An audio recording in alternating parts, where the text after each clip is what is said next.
قل إن كان آباؤكم وأبناؤكم وإخوانكم وأزواجكم وعشيرتكم وأموال اقترفتموها وتجارة تخشون كسادها ومساكن ترضونها أحب إليكم من الله ورسوله وجهاد في سبيله فتربصوا حتى يأتي الله بأمره والله لا يهدي القوم الفاسقين صدق الله العظيم وصدق رسوله النبي الأمين الكريم الرؤوف الرحيم مولاي صل وسلم وبارك عليه আমাকে হুব্বে রাসূলের উপর সূরা তাওবার 24 নম্বর আয়াতের উপর দুই এক কলমা তাফসীরের আলোকে কথা বলার জন্য আমাকে নির্দেশ দেওয়া হয়েছে। ওনারা কোন উদ্দেশ্য নিয়ে আমাকে এই কথা বলেছেন, আমাকে এই আয়াতটা ধরে দিয়েছেন, ওনারা ভালো জানেন। তবে আমি আপনাদের সামনে যেই আয়াতকে নিয়ে আমাকে ইশারা করা হয়েছে সেই আয়াত আপনাদের সামনে তেলাওয়াত করে আমি আপনাদের সামনে অতীব অল্প কথা বলবো, আমি আপনাদের দৃষ্টি আকর্ষণ করব। সম্মানিত আমার সুন্নি জনতা, আমাদের নবী করিম সাল্লাল্লাহু আলাইহি ওয়াসাল্লাম আমাদের জন্য ঈমান, ইসলাম, দ্বীন, ধর্ম, কোরআন, সুন্নাত, শরীয়ত, তরিকত আমাদেরকে উপহার দিয়েছিলেন। আমাদের নবী আমাদেরকে এই দ্বীন ধর্ম উপহার দেওয়ার সময় আমাদেরকে কিভাবে চলবো, কিভাবে আমাদের ভবিষ্যৎ কর্মপন্থা নির্ধারণ হবে সেই কথাটা আমাদেরকে পরিষ্কার করে আমাদেরকে দান করেছেন। কোরআন শরীফের আয়াতের তাফসীর আমাদের নবী বুঝিয়ে দিয়েছেন। সেই ধারাবাহিকতায় সূরা তাওবা কোরআন শরীফের সর্বশেষ একটা সূরা, যেই সূরার পরে আর কোন সূরা নাযিল হয় নাই, বলুন সুবহানাল্লাহ। এবং সূরা তাওবার প্রত্যেকটা আয়াত, কোন একটা আয়াত সেখান থেকে রহিত হয় নাই, মনসুখ হয় নাই। সেই সূরা তাওবার 24 নম্বর আয়াতে আমাদেরকে গোটা লম্বা আয়াতের মধ্যে সংক্ষেপ একটা মেসেজ দান করেছেন। সেই সংক্ষেপ বক্তব্যটা আমাদের নবী আমাদেরকে আল্লাহ পাক সুবহানাহু ওয়া তাআলার নির্দেশ প্রাপ্ত হয় আমাদেরকে এই ফর্মুলা দিয়েছেন। আল্লাহ পাক সুবহানাহু ওয়া তাআলা আমাদের নবীকে সেই কথাটা বলতে বলেছেন।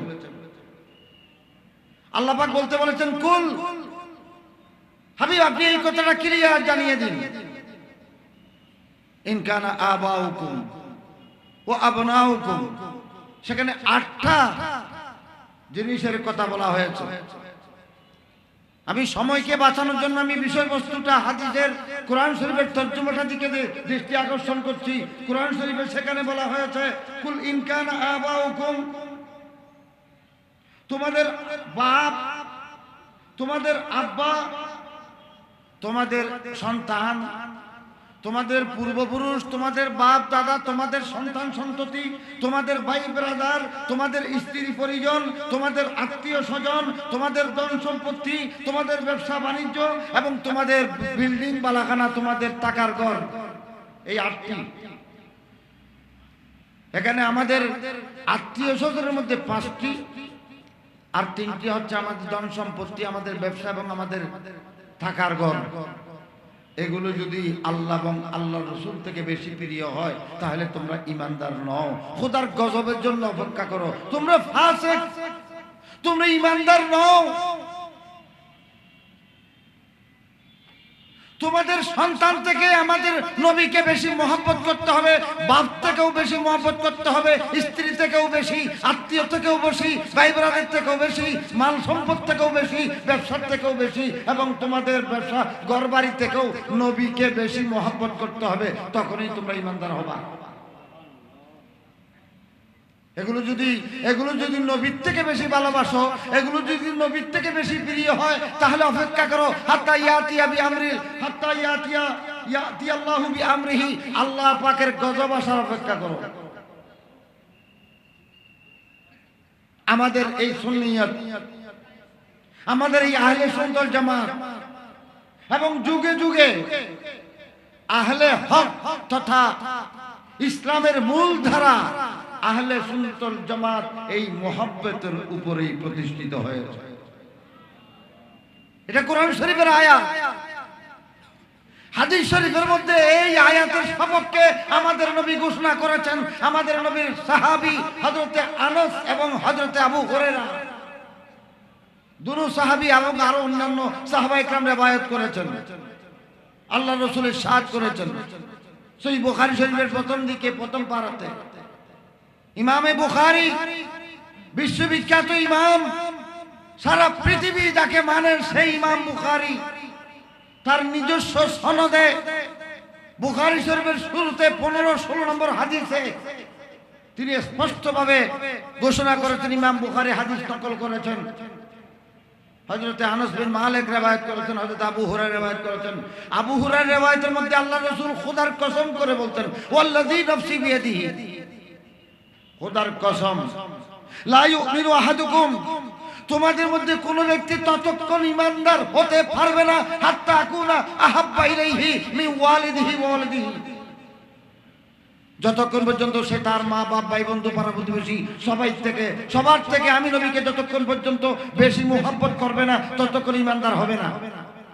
কোরআন শরীফের সূরা তওবার 24 নম্বর আয়াতের মধ্যে বলা হচ্ছে, যতক্ষণ পর্যন্ত তোমরা ওই 8টা জিনিসকে নবীর থেকে বেশি ভালোবাসো তাহলে তোমরা ঈমানদার হবে না। আর এদিকে হাদিস শরীফের মধ্যেও বুখারী শরীফের প্রথম দিকে বলছেন তোমরা ঈমানদার হবে না যতক্ষণ আমি নবীকে বেশি মহব্বত করো নাই।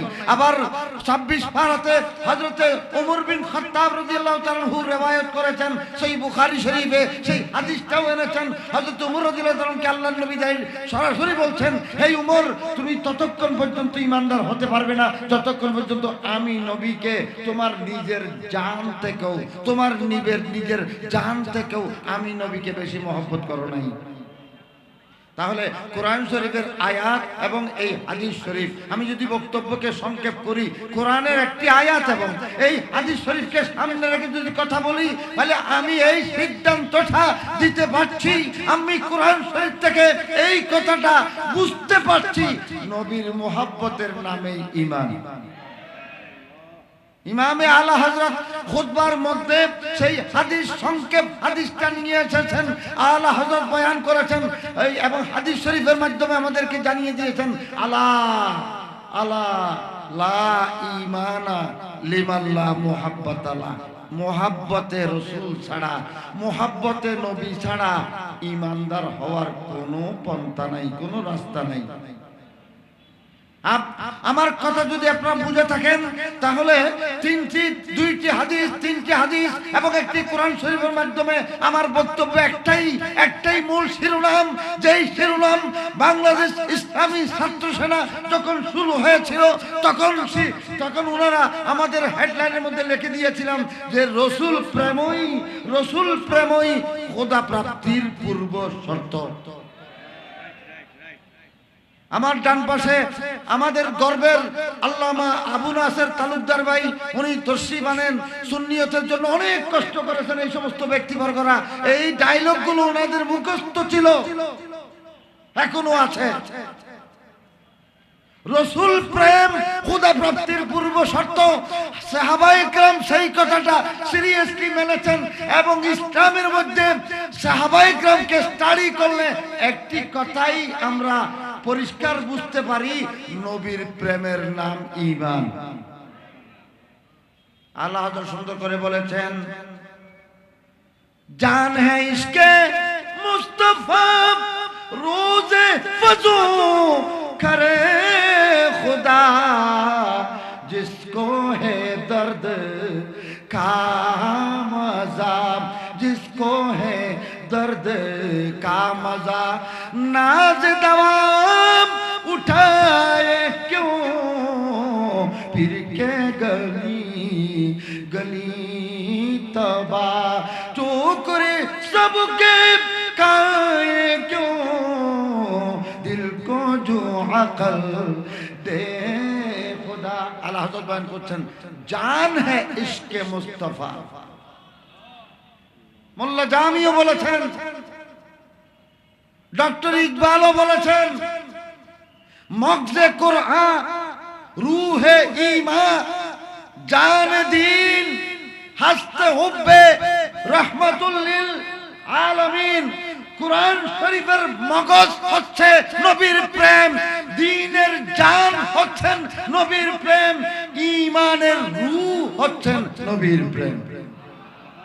ইশকে রাসূল, হুব্বে নবী। আমাদের ডক্টর ইকবাল বলছেন বমুস্তাফা বরসা है शरा के दी हमाउस। দেওবন্দ মাদ্রাসার একজন বড় মুহাদ্দিস হোসেন আহমদ টান্ডবী, এই হোসেন আহমদ টান্ডবী যখন হিন্দুস্তানের জাতীয়তাবাদের প্রশ্ন তুলল, তখন ডক্টর ইকবাল বলছেন, এই হোসেন আহমদ সাহেব আপনি এটা কি বলছেন যে রসুল প্রেমের নামই হচ্ছেন ইসলাম, জাতীয়তাবাদের নাম ইসলাম নয়, হিন্দু জাতীয়তাবাদ ভারতীয় জাতীয়তাবাদের নাম ইসলাম নয়। এই জাতীয়তাবাদের স্লোগান তুলেছিল দেওবন্দ মাদ্রাসা থেকে। হযরত, আমি যেটা আপনাদেরকে সংক্ষেপে, আমি আগে ওয়াদা দিয়েছিলাম মুখতসর করে কথা বলবো, যে আমি বলছিলাম যে নামাজের নাম দিন ধর্ম নয়, রোজার নাম আমলের নাম দিন ধর্ম নয়, রসুল প্রেমের নাম দিন এবং ইসলাম। সাহাবায়ে একরাম সেটা করে দেখিয়েছেন। আবু বকর সিদ্দিক রসুলকে মুহাব্বত করতে গিয়ে নিজের সমস্ত সম্পদ উজাড় করেছেন। শুধু তাই নয়, নিজের জানটা পর্যন্ত তিনি সাপের কামড়ের মধ্যে সুপর্দ করে দিলেন। মাওলা আলী শের খুদা রসুল প্রেমকে দুনিয়াবাসীকে শিক্ষা দিতে গিয়ে তিনি সবচেয়ে শ্রেষ্ঠ একটা গুরুত্বপূর্ণ নামাজ আসরের নামাজকে তিনি বাদ দিয়ে ফেলেছেন রসুলকে মুহাব্বত করতে গিয়ে। ইতিহাস সাক্ষী, হযরতে আবু উবাইদা ইবনুল জাররাহ বদরের যুদ্ধে তার বাপকে হত্যা করেছেন রসুলের মুহাব্বতে পড়ে। আবু বকর সিদ্দিক নিজের ছেলেকে মারতে যাচ্ছিলেন বদরের যুদ্ধের মধ্যে, রসুলের মুহাব্বতের কারণে রসুলের বিরোধিতা করতেছে তার ছেলে, বড় ছেলে আব্দুর রহমান। সেই কারণে হযরতে আবু বকর সিদ্দিক ওনার আব্বা ইসলাম গ্রহণ করার আগে শানে রেসালাতের মধ্যে একটা বিয়াদবি করেছিল। তখন আবু বকর সিদ্দিক নিজের বাপকে বাপ হিসেবে মানে নাই, আপনারা জানেন চর মেরে দিয়েছিলেন, চর মেরে দিয়েছিলেন। সুতরাং আমাদের শিক্ষা হচ্ছে রসুল প্রেমের নামেই ঈমান। আজকে বাতিল যেগুলো সৃষ্টি হয়েছে আল্লাহ রসুলের জমানার পর থেকে শুরু করে খারেজি বের হয়েছে, মূল প্রশ্ন রসুলের শত্রুতা, রসুলের মুহাব্বতের অভাব।